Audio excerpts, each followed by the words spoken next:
올해도 어김없이 휴가철이 돌아왔습니다. 코로나 때문에 걱정인데요. 이동량이 늘면서 곳곳으로 풍선 휴가 우려도 커지고 있습니다.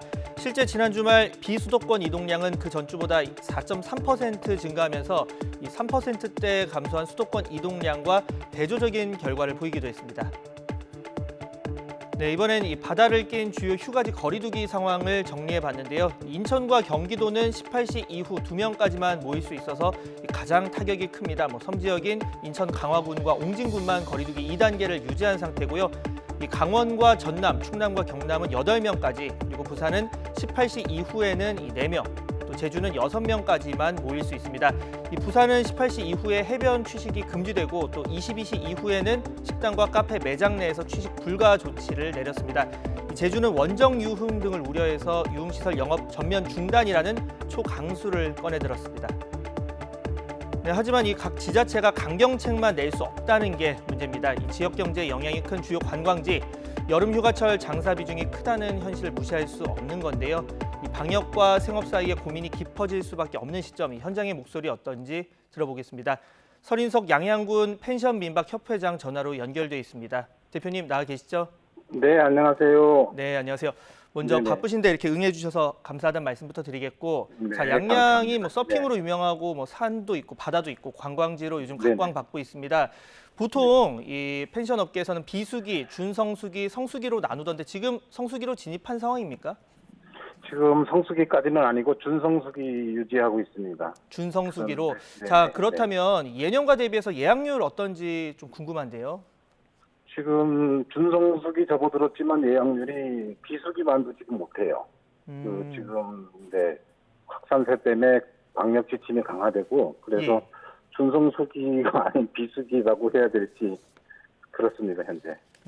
저희가 일견 생각하기에는 강원도 지역 네. 같은 경우는 거리두기가 그렇게 안 올랐기 때문에 큰 영향이 없지 않을까 생각을 하는데 좀 그렇진 않은가 보군요.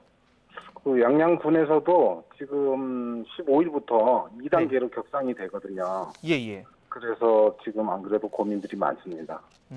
아무래도 지금 수도권이 거리두기를 많이 올렸고 확진자도 많이 나오는 상황인데 양양 네. 같은 경우도 오는 손님들 중에서 수도권 손님 비중이 상당하겠군요.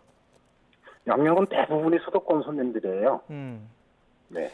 네, 그렇다면 이 거리두기를 올리면서 미치는 영향에 대해서 좀 보겠습니다. 지금 임박해서 좀 취소하시는 분들도 있는 상황입니까? 어떻습니까?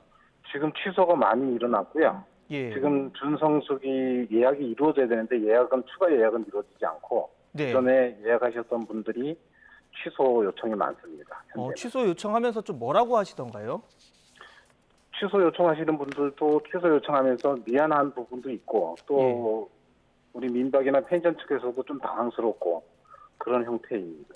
서로 민망한 상황일 텐데, 자, 펜션마다 예약 취소 규정이 있을 텐데 이 방역 때문에 취소하는 분들 탓할 수도 없고 또 업주에게 네. 그렇다고 손실을 다 떠넘길 수도 없고 정부에서 좀 어떤 갈래를 터줬으면 하는 바람도 있을 것 같은데요.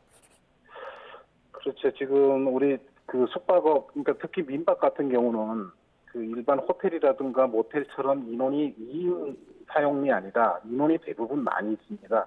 예. 그러니까 이제 독채 건물 하나를 전체로 쓸 경우에 그런데 그 정부에서 숙박에 대한 지침이 그 세부적이지가 않아요. 그냥 그 객실 정원 내라고만 말씀을 했는데 우리 독채 펜션을 가지고 있는 분들이 일단 7월 1일부터 그 완전 해제가 돼서 예약을 계속 받았거든요. 예. 받았는데 7월 15일부터 강화가 되니까 이제 취소 요청이 들어오는데 또 어려움이 많습니다. 취소해달라는 분들도 그렇지만 취소를 해줘야 되는 입장에서도 지금 어쩔 수 없는 상황이긴 하지만 그래서 어려움이 많습니다. 그 부분이. 네, 지금 강원도도 네, 말씀하시죠. 예. 네, 그래서 이게 보통 보면 우리 취소할 때 소비자 보호원의 지침이 있어요. 근데 그 지침대로 이제 따르기는 하지만 이럴 경우에는 정부에서 어떤 특별한 보상 대책이 좀 있었으면 좋겠다는 그 업주들의 이제 요청이 있습니다. 사실은. 지금 독채 펜션 이야기도 하셨고 또 강원도도 9인 이상 모임 금지지만 15인이나 20인 이렇게 대형 손님 받는 이제 많은 손님 받는 큰 방 위주 펜션 정말 힘들 것 같은데 자, 일부 이런 시각도 있습니다. 이 코로나로 해외 안 가고 오히려 영업도 뭐 잘 되는 곳도 있지 않느냐. 특히 뭐 해변 쪽 뭐 스파 있고 이런 곳은 굉장히 좀 많은 관광객들이 지금 예약을 하고 있는 걸 제가 뭐 확인하기도 했거든요. 그런 부분은 어떻습니까? 네, 그 해안가의 일부 시설이 괜찮은 좀 모던 스타일의 그런 펜션들은 그나마 해외에 나가지 않는 특수를 좀 보고는 있어요. 근데 올해는 조금 또 다르네요. 지난해도 사실 해외 여행객들이 이쪽으로 동해안으로 바닷가로 몰려오지 않을까라는 기대는 했는데 네. 사실은 아니었어요. 다들 이제 조심들도 하는 부분들도 있고 그러니까. 자, 지금 뭐 방역 조치도 진행 중이시겠고 참 어려움이 많을 텐데, 자, 네. 최대한 좀 이동 자제해달라, 뭐 휴가 가지 않거나 가더라도 분산해달라 이런 정부 입장도 이해가 뭐 가는 측면이 있습니다. 물론 이 방역과 생계 두 마리 토끼 모두 잡으려면 지금 어떤 게 가장 시급하다고 보시는 겁니까? 글쎄요, 저희가 생각할 때는 좀 과학적인 그 방역 지침이 좀 정부에서 만들어져야 되지 않겠나라는 생각을 해요. 예. 저희가 이제 양양에서 저희가 펜션 민박을 운영하는 입장에서는 사실은 양양 지역 전체의 땅이 서울보다 740만 평이나 크거든요. 근데 네. 인구는 3만이 안 돼요. 차라리 서울에서 시루 안에 갇혀 있는 것보다는 이쪽으로 오는 게 코로나하고는 거리가 더 멀어질 것 같은데 그래서 그 제한을 더 두니까 좀 어려움이 있고요.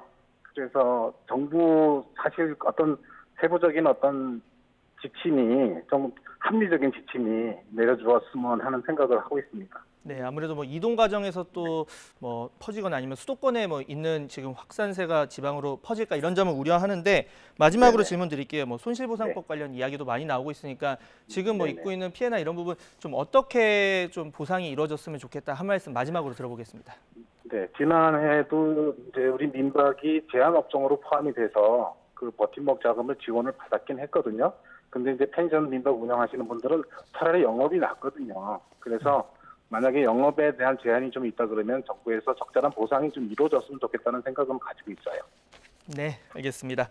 자, 오늘 뭐 바쁘신데 이렇게 응해 주셔서 정말 감사하다는 말씀 네. 드리겠고, 네, 네. 서린석 양양군 펜션 민박 협회장 전화로 연결해서 관련 내용 들어봤습니다. 네, 네, 오늘 감사합니다. 말씀 감사합니다.